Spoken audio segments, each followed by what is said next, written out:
This is a Superman movie for the world we're in today. I've seen Superman, here's my review with no spoilers. I loved this movie. It had epic action, great comedy, it was light, corny, and cheesy, but in the best way possible. David Corenswet is a great Superman, young, brash, a bit of a hothead, but also nerdy, cheesy in a way that we really needed after decades of this dark, evil, brooding Superman. Snyder fans, calm down in the comments, your time is done, it's our time now. Rachel Brosnahan is an excellent Lois Lane with fire chemistry with David, but also a badass in her own right, and some fan favorites will for sure be Mr. Terrific, Guy Gardner, and Jimmy Olsen. They were hilarious. Lex Luthor was a bit too hammed up for me personally, a little too cartoonish, but everyone in the audience seemed to love him. And as per James Gunn's style, there are excellent needle drops throughout, I loved it. There are a lot of comedic quips, some are very funny, but a lot of them do overshadow some like darker and more emotional moments. But most importantly, I walked out of this film with a feeling of hope. And I know that's like the entire marketing of this movie, but it was very accurate in a way I didn't expect. Yes, the big discussion point, this movie does deal with politics. It's political overtly, but I think only to the film's benefit. I think that's the only way you can make a Superman movie interesting, to be honest. Rather than strong man punches another strong man, this is a dilemma that he can't just punch his way out of. But even still, it's much more than that. More than this country versus this country, or why immigration is good or bad, this film fundamentally at its core is a dissection of humanity. It asks, in a world of greed and envy, fence-sitting and fear of taking action, glamorized media and the opinions of others,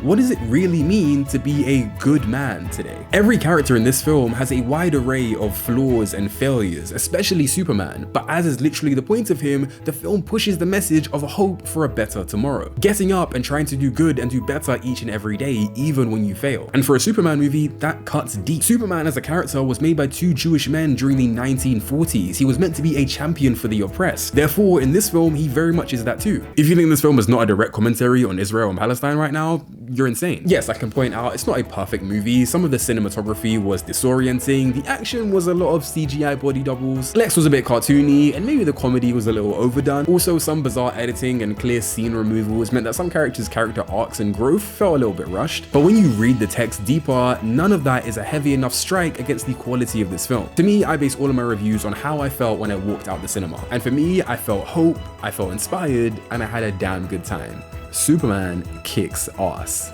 and that's the tea. Hey buddy, eyes up here. Thank you so much for watching. Comment if you are hyped for Superman, or if you're watching this review after already seeing it, let me know what you thought about it. Did you like Lex more than I did? I think most people did. Subscribe if you haven't already, and most of all, have a great day.